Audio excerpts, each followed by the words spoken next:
All right, so the first thing you'll want to do is label your paper this way. Make sure you're using the watercolor pad. It'll say watercolor on the front, or you might have a pad that was cut in half. And we wrote watercolor on the back. And water, make sure you've got some paper towel handy, some salt, and crayons if you have any. Tri-colored pencil too, it doesn't work as well, but we'll try it. And I'm going to use the large flat brush, a smaller flat brush, and a round brush.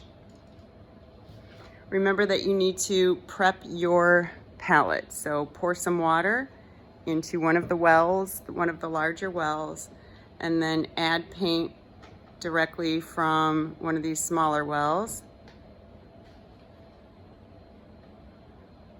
And stir it up. If you have an old painting that you want to test this out on, this looks like it's running dry. That's really light, so I'm going to add a little of this ultramarine to get it darker.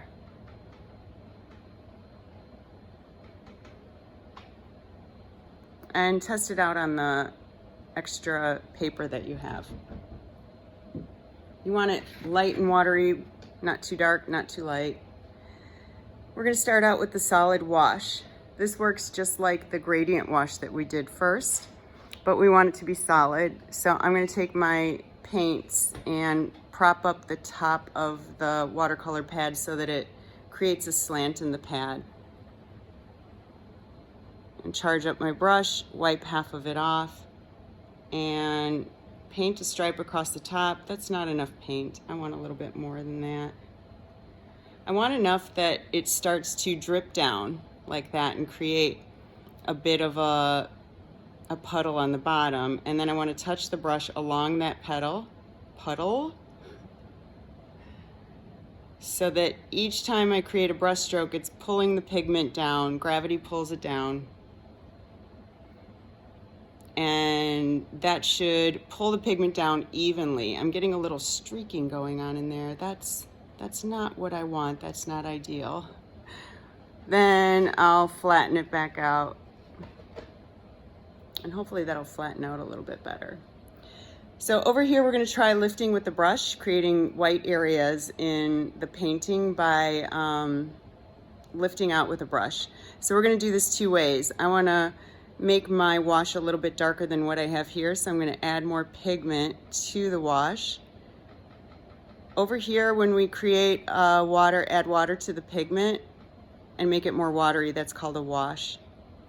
So I'm going to do, it's still not dark enough. I want it a little darker. That's better. So I'm going to paint two rectangles over here. Doesn't matter if they're a solid wash. I'm going to let that one dry and we'll work on it later. This one, while that rectangle is still wet, you want to take your flat brush or any dry brush, but I like to use the flat one. Make sure it's dry, and then lift away some of the pigment that's on the paper. Dry it, rinse it and dry it. You'll see the paint will start to bleed back into that section. So you'll probably have to go back over it a couple times, and it won't get completely white, especially with red. Red's the most stubborn color. But it will lift away some of the pigment.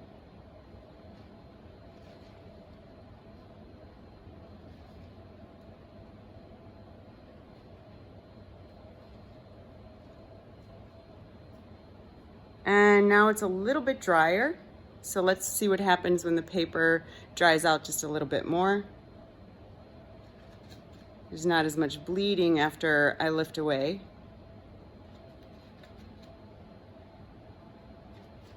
And so you can lighten up certain areas of your painting. Lift with paper towel. We're going to do the same thing. And get your paper towel ready by kind of crunching it up a little bit. I'm going to use this purpley, bluish, whatever this is, and paint a bit of a wash.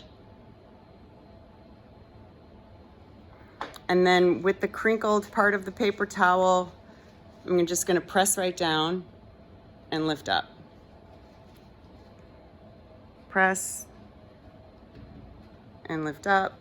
So if you press pretty firmly and for a couple seconds, it'll get whiter when you lift it up. And you can use this to create cloud-like shapes, or you can use it to create a texture. So I can maybe smooth out some of the edges and create like a fuzzy little texture around the edge. Splatter is exactly what it sounds like. And there's a couple ways that you can try that out. If you wanted to be sure that you weren't getting paint on the rest of your painting, you should protect it by covering it up with paper. And so then you would only be splattering on one part of your paper. I'm gonna go into some paint. I want it a little bit darker, so I'll go right from there. And you can just rest your hand on the paper and then use your brush to splatter down. Or you can use the paint, and I'm gonna go a different color. Let's do some red. And you're basically pulling back the bristles and then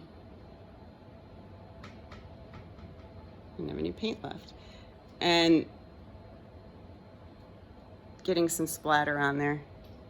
Remember, you can pause this anytime that you need to. In fact, you should pause it because I'm not gonna wait. And you can see how much it splatters all over here, and that would have gotten on the rest of my painting if I had not protected it.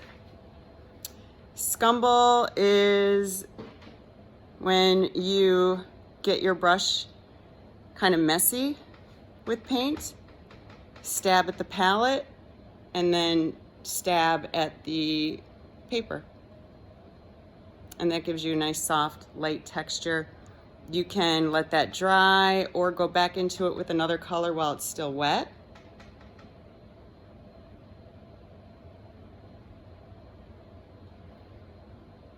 If the paint's still wet, you'll get some soft bleeds into that, and we'll let it dry and go back on top of it again to see what happens when it's a little more dry. So the crayon resist.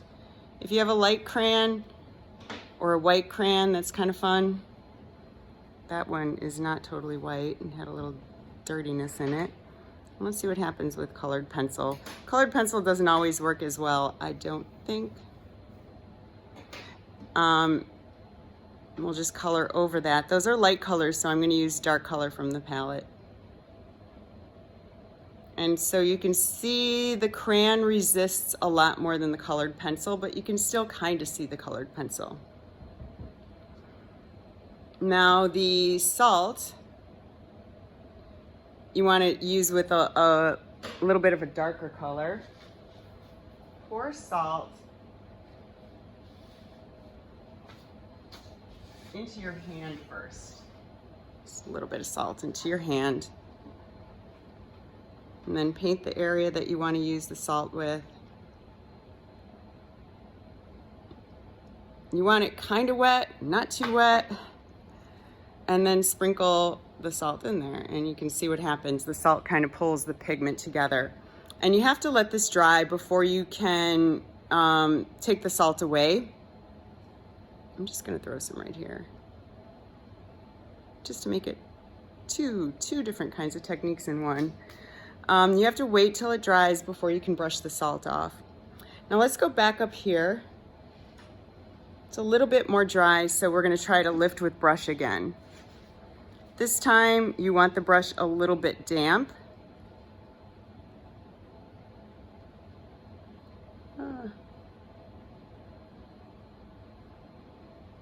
And after you wet the paper, press down with the dry paper towel and lift it away. So if you made a mistake somewhere and you're noticing it and you want to try and lift it away, that sometimes works. Let's say, for example, over here, I got some splatter in part of my paper that I didn't want it. So I can wet the paper with a brush with a clean water and then press down and lift away, and some of it came out. It's not perfect, it's not an eraser. We can't totally take it away. But sometimes it works to, oops, wrong one. Sometimes it works to at least lift some of it away. I will say that red's probably the most stubborn color and the hardest one to lift off. Let me show you what that salt looks like when it's dry.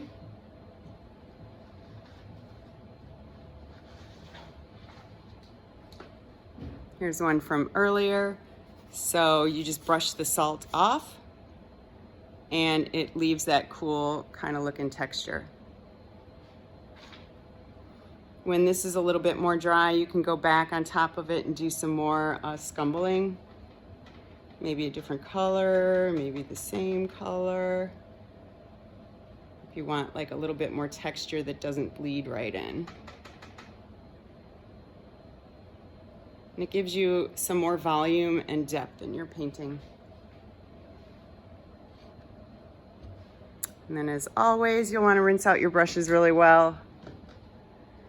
Bring their tips back to the point or the shape that they were, so you can store them away. Any part of your palette that doesn't have much pigment in it that you don't want to use again, you can soak up and clean out with your paper towel. So it's ready for a new color the next time that you use it. If I want this same purpley wash and the same red wash, I'll just leave it like that until the next time I paint. Don't ever clean out these. Those are your pigments that you're going to keep reusing.